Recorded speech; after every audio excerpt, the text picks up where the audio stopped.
The world as we know it is a reflection of inner reality. We are made basically from the same ingredients as a chair, a stone, a bird, a lettuce. In cooperation, all consciousness joins together to make the form that we perceive. Because of this knowledge, we can form the reality, because we can perceive the reality that lies beneath it. Permanency of form is an illusion, since all consciousness must be in a state of change.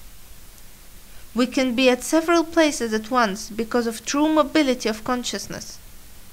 That's what we do anyway, it's just we're not aware of it. Whenever you think emotionally of another person, you send out a counterpart of yourself, beneath the intensity of matter, but a definite form. This form is projected from your inner consciousness, escaping attention of ego, and you can now also send this counterpart of yourself to other places and communicate to other people within image, if you make it strong enough.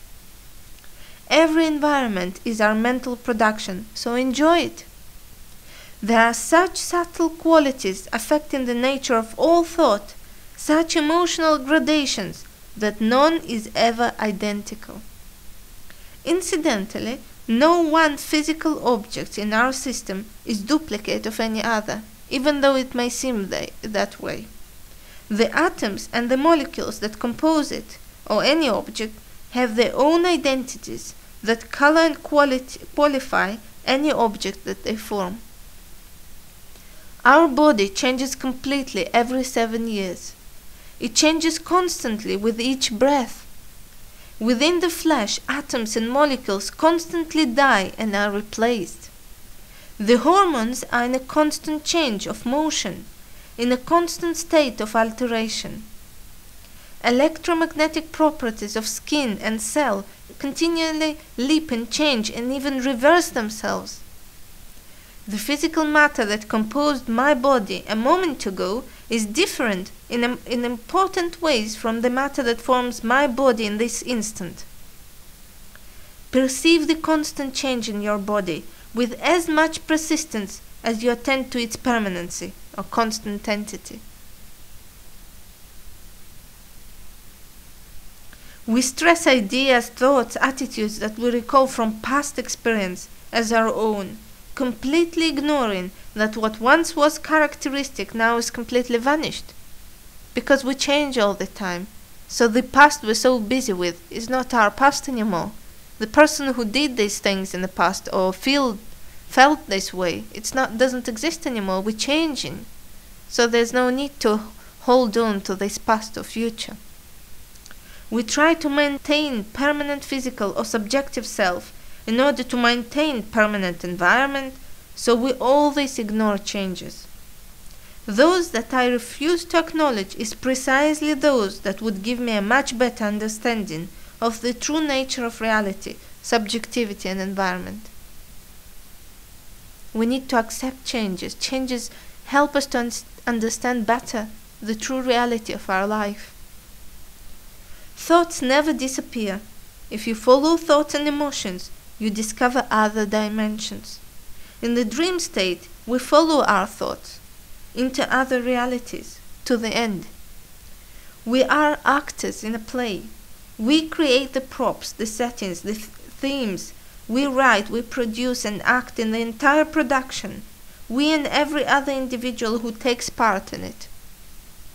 We so focused on the role that we forgot that it is our own creation, both individually and as mass.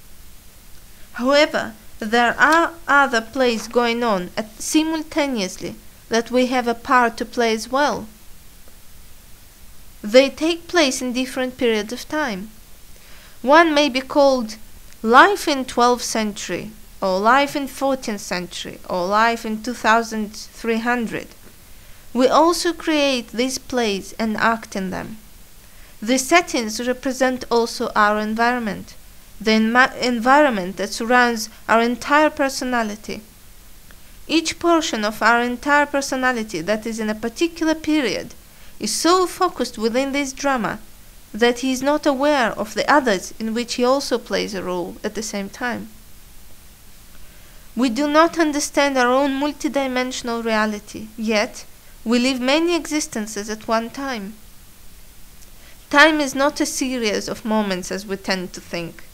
Words, acts appear to take place in time, as a table appears to take up space.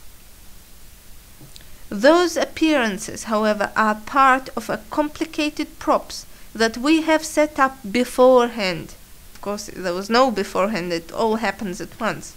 And within the play, we must accept these as real. So when a real actor acts his act, he really believes in this. We so believe in this, we forget that there's other things we do as well. Time is an agreed upon designation, a true so-called gentleman's agreement.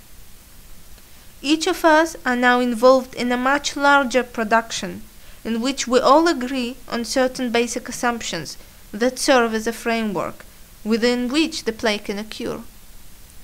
The assumptions are: 1. Time is a series of moments. 2. Objective world exists independently of our own creation and perception of it. 3. That we are bound within the physical body. 4. We are limited by time and space. 5. All perception comes through physical senses, or that all information comes without. These assumptions, we are focused on the play. The various plays are so-called reincarnation lives. They all exist basically at one time. Those who are still involved in these plays, called reincarnational existences, they find it difficult to see beyond them. Some rest in between the productions, try to communicate with those who are still taking part, but they themselves are merely in the wings and can only see so far. They're still in the plays. The plays seem to be taking place one before the other, and so this communication seems so intensify the false idea that time is a series of moments, linear. Progress, therefore, doesn't happen in time nor in technology. In each play, both individually and masses, different problems are set up. So progress can be measured in terms of the particular ways in which those problems are solved or not solved.